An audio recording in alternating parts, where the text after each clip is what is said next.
갈라디아서 제1장.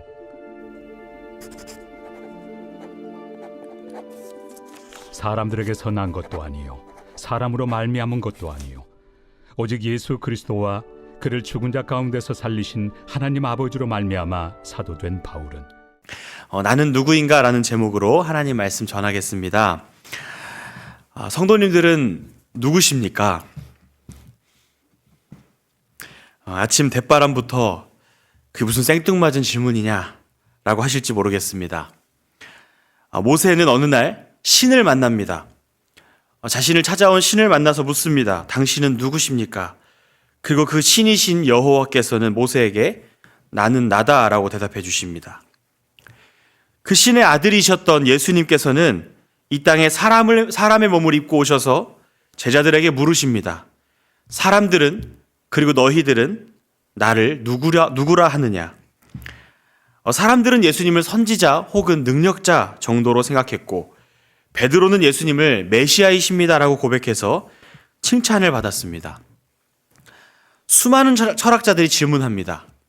나는 누구인가?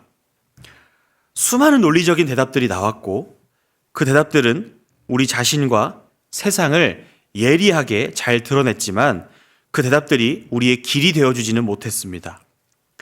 얼마 전에 한국의 작가인 한강이 노벨 문학상을 수상했을 때 이 스웨덴의 할리먼에서는 그의 문학에 대해서 이렇게 평가한 것을 보았습니다. 역사적 트라우마에 맞서고 인간의 삶의 연약함을 드러낸 강렬한 시적 산문이다. 무슨 말인지 되게 어려워서 잘 모르겠는데 저는 드러낸, 인간의 삶을 잘 드러냈다는 표현이 눈에 들어왔습니다. 그의 소설이 뭐가 얼마나 대단하기에 노벨 문학상을 받을까라는 생각을 해봤을 때 세상의 수많은 사람들이 그의 소설을 보고 인간의 삶의 모습을 적나라하게 드러냈다는 느낌을 많이 받은 겁니다. 인간의 삶의 그 실체를 얼마나 적나라하게 드러내는지 그 소설을 읽는 사람들마다 깊은 공감을 하게 되었고 결국 세상에 많은 영향력을 끼치고 노벨상까지 수상하게 된 겁니다. 이렇듯 인간의 철학이나 예술을 비롯한 모든 활동은 그 활동이 뛰어나면 뛰어날수록 이 세상의 모습을 있는 그대로 잘 드러내고 해석하고 보여줍니다. 다시 말하면 나는 누구인가? 라는 질문에 너무나 적나라하게 대답해 준다는 겁니다. 그 철학이나 예술이나 사상이 뛰어나면 뛰어날수록 인간의 모습을 있는 그대로 다 드러내 준다는 것이죠. 그런데 나는 누구인가? 라는 이 질문에 대한 1차적인 이 대답은 1차적인 질문인 나는 누구인가? 라는 질문에 대한 1차적인 해석은 죄인인 나는 누구인가? 입니다. 그냥 나는 누구인가? 라는 질문으로 끝나는 게 아니라 이 질문의 첫 번째 의미는 죄인인 나는 누구인가? 라는 것입니다. 그런데 이 죄인인 나는 누구인가? 라는 질문에 대해서 세상 사람들은 너무나 잘 대답한다는 겁니다. 한강 작가를 포함해서 수많은 철학자들, 수많은 사상가들은 죄인인 인간은 누구인가? 라는 질문에 대해서는 너무 잘 드러냅니다. 그런데 그리스도 안에서 나는 누구인가? 라는 질문은 하지도 못하고 질문을 하지 못하니 답을 하지 못하는 건 너무 당연합니다. 그래서 그리스도 안에서 나는 누구인가? 라는 질문과 답을 세상은 우리에게 주지 못합니다. 그런데 사도 바울은 오늘 그리스도 안에서 나는 누구인가? 라는 질문에 대한 답을 던지고 있는 겁니다.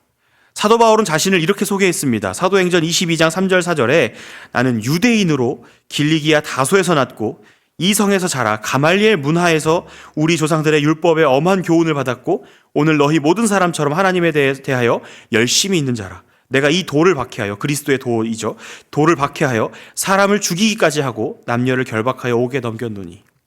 이게 사도 바울이 자신에 대한 소개입니다. 그런데 이 소개는 나는 누구인가 할 때 죄인인 나는 누구였는가에 대한 답입니다.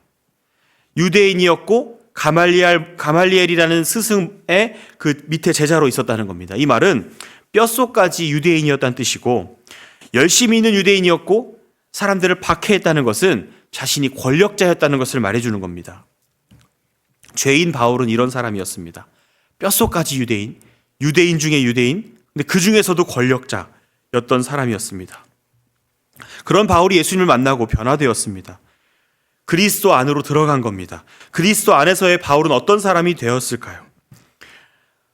모세 오경을 비롯한 많은 구약 성경이 있는데 그 성경의 이름을 정할 때 100%다 그런 건 아닌데 대부분 첫 단어를 따서 그 구약 성경의 이름을 짓습니다. 우리가 창세기, 출애굽기, 레위기, 신명기 이렇게 이름을 정했지만 사실 그 모세 오경의 제목은 그 책마다 첫 단어를 가지고 제목을 정했습니다. 그런데 바울은 유대인 중에 유대인이었고 구약 성경, 특히 모세 오경에 능통한 자였습니다. 그런 그가 모세 오경을 비롯한 구약 성경들의 책 제목을 정할 때 첫 단어를 딴다는 것을 너무나 잘 알고 있었을 겁니다. 그런 그가 어떤 글을 기록할 때, 그게 편지일지라도 그 글을 기록할 때 첫 글자를 무엇으로 할까를 정한다는 것은 아주 신중한 선택이었을 겁니다. 왜냐하면 그 첫 글자가 사람들에게는 책 제목처럼 느껴질 수도 있었을 거기 때문입니다. 그런데 모든 바울 서신의 첫 단어가 뭔지 아십니까? 바울 서신에 하나도 빠짐없이 모든 바울 서신의 첫 단어는 파울로스, 즉 바울입니다. 오직 예수, 오직 은혜, 나는 죽어야 되고 내가 드러나면 안 되고 오직 예수 그리스도가 드러나야 된다고 말하는 이 바울이 지금 자기가 쓰는 모든 편지의 첫 단어를 바울이라고 하고 있는 겁니다. 이건 아주 다분히 의도적입니다. 바울은 대단한 학자였고 모세의 오경을 비롯한 구약 성경에 대한 능통한 자였고 자신의 이름이 첫 번째로 들어가서 이 글을 기록하기 시작하면 사람들은 자신에게 주목할 것이라는 것을 알고 있었습니다. 이 헬라어는 순서만 바꿔도 의미가 다 똑같았기 때문에 순서를 바꿔서 예수 그리스도의 종 바울 혹은 예수 그리스도의 사도된 나 바울이라고 할 때 바울, 예수 그리스도의 종이라고 해도 되고 예수 그리스도의 종 바울이라고 해도 됩니다. 그럼 만약에 헬라어로 예수 그리스도의 종 바울이라고 했으면 그 책 제목이 예수 그리스도로 시작하기 때문에 예수 그리스도가 책 제목이 되는 겁니다. 그런데 바울은 굳이 바울, 예수 그리스도의 종 혹은 예수 그리스도의 사도 이렇게 시작하고 있는 겁니다. 예수님을 좀 더 앞에 보내서 책 제목으로 만들고 드러내면 더 좋았을 텐데 왜 굳이 모든 서신을 바울이라고 시작했을까요? 우리는 로마서, 고린도 전후서, 갈라디아서처럼 이렇게 그 편지를 받는 지역의 이름으로 우리가 성경을 보고 있지만 전례대로 따른다면 그때 당시의 사람들은 바울서라고 느꼈을 겁니다. 바울이 보낸 편지, 바울 1서, 바울 2서, 바울 3서 이런 식으로 느꼈을 거라는 겁니다. 그러니까 서신 전체가 마치 바울에 관하여라고 말하고 있는 것처럼 사람들은 느꼈을 거라는 겁니다. 그런데 그 내용을 읽어보면 어떻습니까? 바울에 관하여가 아니라 오직 예수 그리스도로만 가득 채워져 있습니다. 바울이라고 이름 지은 그의 편지들은 오직 예수 그리스도가 누구신지와 그가 행하신 일들로만 가득 차 있다는 겁니다. 오늘 갈라디아서 1장 1절도 사람들에게서 난 것도 아니요 사람으로 말미암은 것도 아니요 오직 예수 그리스도와 그를 죽은 자 가운데서 살리신 하나님 아버지로 말미암아 사도된 바울이라고 말하고 있는 겁니다. 이게 바울의 정체성이었습니다. 죄인 바울은 세상에서 잘 나가던 사람이었습니다. 강했고 영향력이 있었고 사람을 죽일 수 있을 정도의 엄청난 힘을 가지고 있는 사람이었습니다. 그러나 그리스도 안에서의 그는 자기를 이렇게 드러냅니다. 예수 그리스도께서 행하신 일의 결과물. 예수 그리스도라는 분이 지나가신 그 자리에 그냥 부산물, 바울 이렇게 이야기하고 있는 겁니다. 그러니까 바울이라는 이름을 앞에 내세우면서 그런데 그 바울이라는 이름을 쪼개고 자르고 분해하면 거긴 예수 그리스도 아니고서는 설명이 안 된다고 이야기하고 있는 겁니다. 오직 예수 그리스도를 통해서만 설명될 수 있고 아무리 찌르고 쪼개고 그 속에 내용물을 다 즙을 짜서 내도 오직 예수 그리스도밖에 안 나오는 예수 그리스도 없이는 껍데기도 못 되는 그런 존재라는 것을 아주 강조해서 시작하고 있는 겁니다. 그런데 그것이 바울에게만 해당되는가?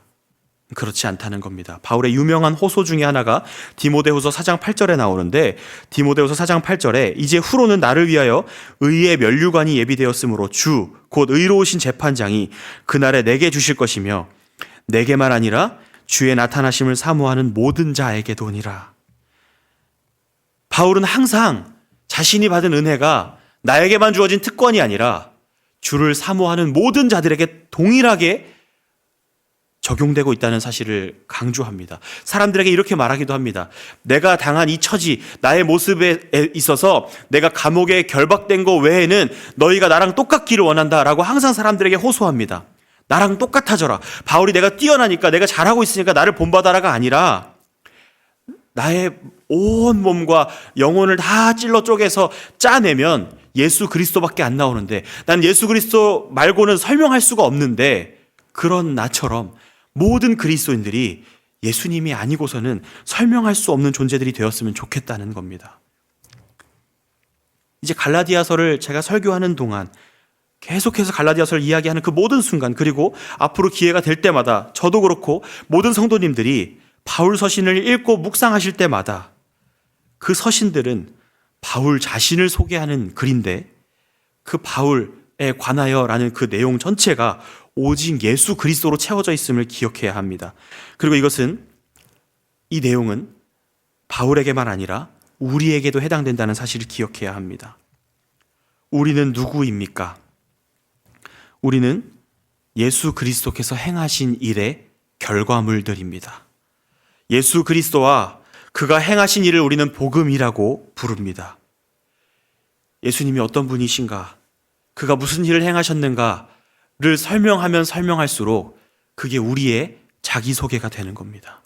내가 세상에서 이만큼 잘 나가고, 이만큼 못 나가고, 내가 이만큼 사람들에게 인정받고, 또 반대로 내가 이만큼 사람들에게 인정받지 못하고, 이런 것들로 나를 증명하는 나 자신이 아니라, 이런 것들로 나를 증명해내야만 하는 이 피곤한 인생이 아니라 예수 그리스도가 누구이신가를 말하고, 그가 어떤 일을 행하셨는가를 말할 때마다 그게 곧 내가 되는, 그것이 나를 어디를 찌르고 어디를 자르고 어디를 쪼개서 어떻게 즙을 짜내서 나를 설명해도 예수 그리스도 말고는 설명할 수 없는 복된 인생이 우리의 인생이 된 것입니다. 오늘 하루를 살아가실 때 나의 열정과 나의 자랑으로 나를 증명해야 하는 그 피곤한 인생에서 나를 건지신 예수 그리스도, 결국 좌절해야 하고, 가진 자도 좌절해야 하고, 가지지 못한 자도 좌절해야 하는 그런 저주받은 인생에서 우리를 건지신 예수 그리스도를 바라봅시다. 이제는 죄에서 자유를 얻게 하신 그 예수 그리스도 안에서 그 예수 그리스도로 충만한 은혜를 모두 다 누리시기를 예수님의 이름으로 축복합니다. 기도하시겠습니다. 거룩하신 하나님 아버지, 감사합니다.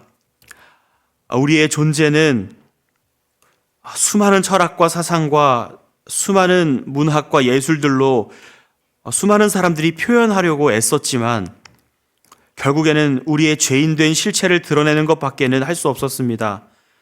그러나 예수 그리스도께서 이 땅에 오셔서 우리를 위하여 십자가에 달려 죽으심으로 우리가 어떤 존재인지가 밝히 드러났습니다. 그 십자가 위에 내가 달려야 했었고, 그 십자가에 달려도 우리의 죄를 다 해결할 수 없는 비참하고 참혹한 죄인이라는 사실을 주님께서 우리에게 알려주셨습니다. 그러나 그와 동시에 주님께서 내가 져야 할 그 십자가를 대신 지시고 그 위에 대신 달려 죽으심으로 우리의 모든 죄를 깨끗하게 도말하셨습니다. 이제는 우리의 삶에 예수 그리스도 없이는 우리의 삶을 표현하고 드러낼 수 없음을 우리가 고백합니다. 하나님 아버지, 오늘 하루를 살아갈 때 오직 예수 그리스도를 붙잡고 살아갈 수 있게 하여 주시옵소서. 예수 그리스도께 나를 의지하여 나를 드러내며 살게 하여 주시옵소서. 내가 가는 곳마다 예수님이 드러나고 내가 가는 곳마다 그의 복음이 전파될 수 있도록 주님께서 우리의 삶을 인도하여 주시옵소서. 감사드리며 예수님의 이름으로 기도합니다. 아멘.